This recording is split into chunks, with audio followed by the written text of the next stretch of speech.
তো সুপারহিরো ইউনিভার্সের এই পর্বে সবাইকে স্বাগতম।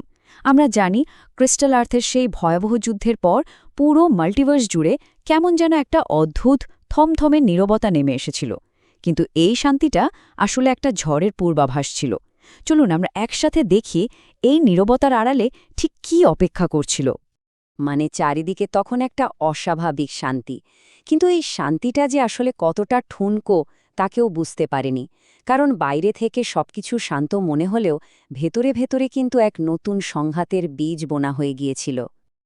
আর সেই ঝড়টা এবার সরাসরি আঘাত হানতে চলেছে লাভা আর্থ নামের এক জ্বলন্ত গ্রহে।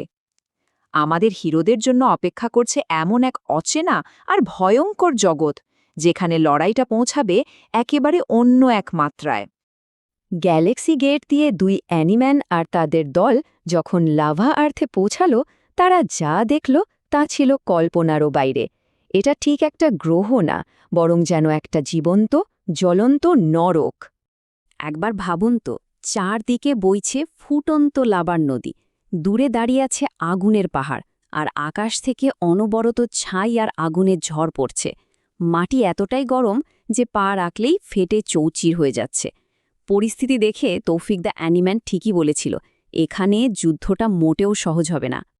হিরোরা কিছু বুঝে ওঠার আগেই হঠাৎ এক বিকট শব্দে আকাশটা যেন ফেটে গেল, আর তাদের সামনে এসে হাজির হলো সেই পুরনো শত্রুরা। হ্যাঁ, সাইফ ভজন দাস তার পুরো দল নিয়ে ফিরে এসেছে, আর এবার তারা আগের চেয়েও কয়েক গুণ বেশি শক্তিশালী।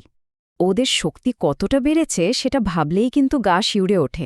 যেমন ধরুন সাইফ ভজন দাস, ওর সার্বিক শক্তি যে শুধু বেড়েছে তাই নয়, মানে এটা এখন পুরোপুরি একটা অন্য লেভেলে চলে গেছে। ডার্ক এম্পেরার আদিয়ান জামান এখন ডার্ক ফ্লেম পাওয়ারের অধিকারী, যা দিয়ে সে যে কোনো কিছুকে নিমিষেই ছাই করে দিতে পারে। কিন্তু সবচেয়ে ভয়ের কারণ হল ডিমান্ড লর্ড চেনউইন। তার হাতে এখন সময় আর শক্তিকে কন্ট্রোল করার ক্ষমতা। চিন্তা করে দেখুন, যুদ্ধের গতিপথ সে এক মুহূর্তে বদলে দিতে পারে। কিন্তু এখানেই শেষ না, তাদের সাথে এবার যোগ দিয়েছে একদম নতুন আর ভয়ঙ্কর এক সদস্য।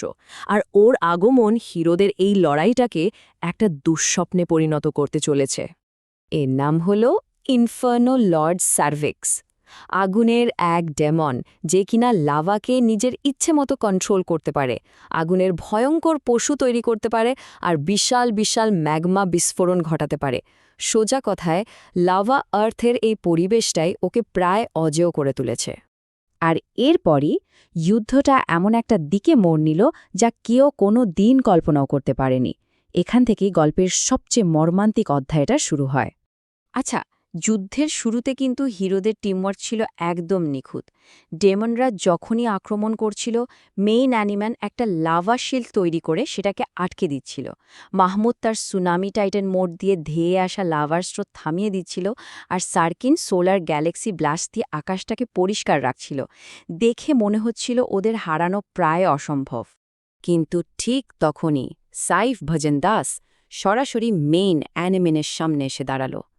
একদিকে থান্ডারস্টর্ম আর লাইটনিংয়ের মতো বিধ্বংসী শক্তি, আর অন্যদিকে ডার্ক এনার্জি আর মাইন্ড ডিস্ট্রাকশনের মতো ভয়াবহ ক্ষমতা। মাল্টিভার্সের দুই সবচেয়ে শক্তিশালী যোদ্ধার মধ্যে এক মহাকাব্যিক লড়াই শুরু হয়ে গেল। তীব্র লড়াইয়ের একদম শেষ মুহূর্তে সাইফ ভজন দাস তার সবচেয়ে ভয়ঙ্কর অ্যাটাকটা ব্যবহার করল, ডার্ক মাইন্ড ব্রেকার স্ট্রাইক। আর সাথে সাথেই এক বিশাল বিস্ফোরণ, পুরো লাভা আর্থ যেন কেঁপে উঠল। যখন ধোঁয়াটা একটু একটু করে সরল, তখন যে দৃশ্যটা দেখা গেল সেটা বিশ্বাস করার মতো ছিল না। মেইন অ্যানিম্যান মাটিতে পড়ে আছে, তার শক্তি ধীরে ধীরে নিভে যাচ্ছে। হ্যাঁ, মেইন অ্যানিম্যান আর নেই। এই অবিশ্বাস্য পতনের পর হিরোদের টিমটা যখন প্রায় ভেঙে পড়ার মুখে, ঠিক তখনই এমন একটা ঘটনা ঘটল যা কেউ আশা করেনি। শোক আর প্রচণ্ড ক্রোধ থেকে জন্ম নিল এক নতুন অকল্পনীয় শক্তি। নিজের চোখের সামনে মেইন অ্যানিম্যানকে এভাবে শেষ হয়ে যেতে দেখে তৌফিক দ্য অ্যানিম্যান প্রথমে একদম স্তব্ধ হয়ে যায়, কিন্তু তার সেই শোক কয়েক মুহূর্তের মধ্যেই রূপ নেয় তীব্র ক্রোধে, আর সেই ক্রোধই তার ভেতরের সমস্ত ঘুমন্ত শক্তিকে জাগিয়ে তোলে। তার উইন্ড পাওয়ার একটা নতুন রূপ নিল, সোলো সাইক্লোন মোড। এর মানে হচ্ছে এখন আর সাইক্লোন তৈরির জন্য দুজনের দরকার নেই। তৌফিক একাই বিশাল বিশাল ঘূর্ণিঝড় তৈরি করতে পারে, যা কিনা পুরো যুদ্ধের মোড় ঘুরিয়ে দেওয়ার জন্য যথেষ্ট।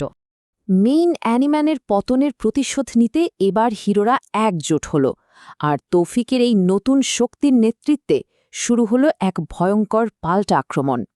ওদের সম্মিলিত প্রতিশোধটা ছিল এক কথায় দেখার মতো।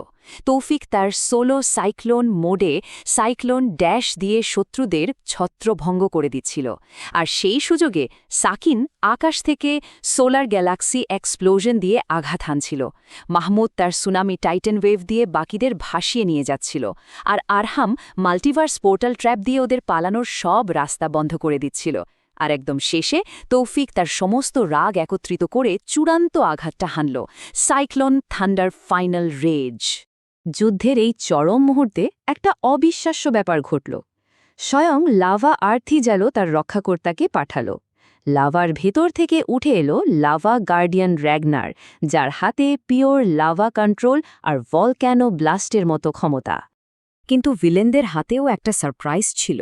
তাদের দলে যোগ দিল ফ্রস্ট ভয়েড ডেমন ক্রায়োনেক্স। তার কাছে আছে আইস ডার্কনেস পাওয়ার, যা দিয়ে সে কিছুক্ষণের জন্য সময়কেও থামিয়ে দিতে পারে। বোঝা যাচ্ছে সে ভবিষ্যতের আইস আর্থের শক্তি ব্যবহার করছে, যা আরও একটা ঠান্ডা ভয়ঙ্কর লড়াইয়ের ইঙ্গিত দিচ্ছে।